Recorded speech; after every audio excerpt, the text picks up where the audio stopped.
Bonjour à tous, dans cette vidéo je vais vous présenter donc l'extérieur de mon camping-car Adria Matrix 670 SC. Donc ce véhicule est équipé d'un porteur Fiat avec un moteur donc 2 litres 3 130 chevaux, moteur qui lui va très bien, on va dire qu'il permet de maintenir une vitesse de 120-130 km/h sur autoroute. On va dire que ça pêche un petit peu en puissance quand on fait de la montagne, mais sinon en temps normal, les relances sont assez franches, on n'est pas obligé de toujours rétrograder pour doubler. Il est très souple et c'est pas la peine de pousser les rapports, des rapports courts qui passent très bien. Ce véhicule est équipé d'un châssis voie élargi, ça veut dire que les roues arrière donc sont plus larges que le train avant. Ça lui permet d'avoir une très bonne stabilité sur route, surtout dans les virages. Le véhicule vire quasiment à plat. Sur ce véhicule, j'ai voulu choisir en monte pneumatique. J'ai installé des Michelin Cross Climat, puisqu'habituellement j'achetais toujours des pneus pour l'hiver et je remettais les pneus l'été. Le Michelin Cross Climat, j'ai testé l'hiver, ça marche très bien sur la neige et en comportement routier sur route sèche et même route mouillée, très bon comportement. C'est un pneu qui est silencieux par rapport à un pneu hiver, donc très bon compromis. J'attends juste de voir pour l'usure, je vous dirai ça plus tard, puisque là je les ai montés en début d'année, mais avec le confinement forcément j'ai pas pu rouler beaucoup. On voit qu'au niveau de la cabine, ce véhicule est équipé de Store, donc Store pour le pare-brise et Store aussi pour les vitres latérales. C'est très pratique, surtout quand on fait une pause, quand on s'arrête sur un parking, qu'on va se balader, hop, on ferme rapidement les stores. Ça évite que les gens puissent regarder ce qu'il y a à l'intérieur et ça évitera peut-être de se faire cambrioler le véhicule. On avance un petit peu, donc la différence par rapport à d'autres modèles Adria, on va parler par exemple de l'Adria Matrix Access. Vous avez ici le petit marchepied en plus qui est bien pratique pour monter dans le véhicule.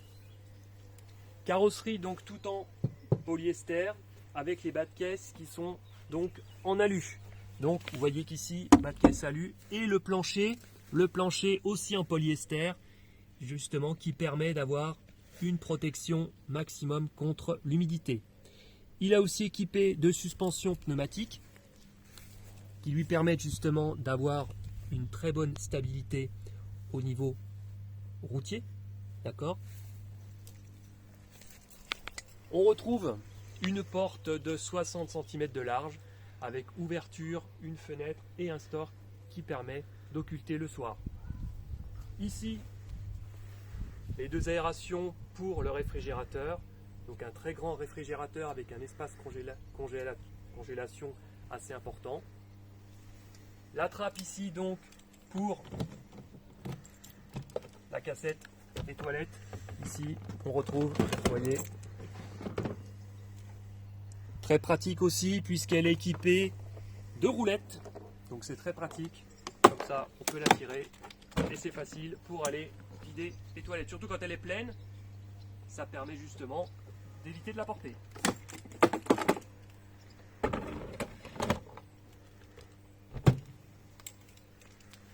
C'est un véhicule qui mesure 7,50 m de long, donc assez long, avec un porte-à-faux arrière assez imposant aussi. Bon, il y a quelques petits... Il faut s'habituer un petit peu à la conduite. Une fois qu'on l'a en main, ça passe très bien. Mais il ne faut pas oublier quand même que derrière, il y a un porte-à-faux assez important. Ici, on retrouve donc la soute. Soute très grande. Qui est déjà prête à partir. Donc on peut loger pas mal de choses. On peut même y mettre des vélos, sauf que à cause du lit central, on est obligé de démonter la roue avant du vélo pour pouvoir le stocker. Bon, c'est pas très grave en soi, ça prend juste 30 secondes et on remonte. Ce véhicule est équipé de radar de recul, il n'est pas équipé de caméra, j'aurais pu en installer une, mais j'ai horreur de percer les camping-cars. Dès qu'on perce, ça peut être une source d'infiltration.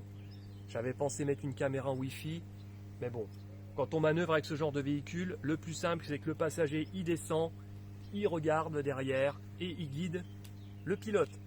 Et de toute façon, on a les radars pour nous indiquer si on est trop près d'un obstacle. Véhicule équipé aussi d'un attelage. Bon, pour l'instant, je m'en suis jamais servi, mais on sait jamais, hein. Petite remorque, petit scooter dessus, on sait jamais. Un porte-deux vélos qu'on peut transformer bien sûr pour mettre 3 ou 4 vélos. Attention à la charge sur ce type de porte-vélo. Je crois qu'ici on doit être limité à 30 kg. Donc surtout pas mettre un vélo électrique là-dessus, parce que vu le poids d'un vélo électrique, on aurait vite fait d'arracher les fixations. L'échelle pour accéder au toit du véhicule, avec la deuxième partie qui se retrouve elle aussi dans la soute. Une deuxième porte pour accéder à la soute, très pratique. Donc toujours un gros volume de rangement.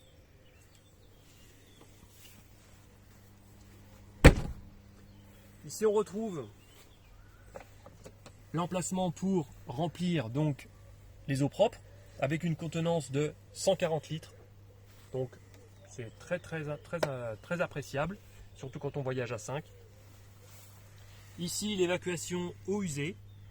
Donc il suffit de tourner la manivelle et on vide. Très simple. Le compartiment à gaz, donc avec 2 bouteilles de gaz. Et dessus, j'ai changé le système pour avoir un inverseur automatique. C'est-à-dire qu'une fois que la bouteille de gauche, par exemple, est branchée et vide, ça bascule automatiquement sur la droite. Donc ce véhicule d'origine n'était pas monté avec ce système, mais je l'ai changé moi-même, justement, pour que ce soit plus simple. Ça évite de se lever la nuit en pleine nuit en hiver, quand la bouteille est vide. L'évacuation pour le gaz, ici. Et l'évacuation pour la haute.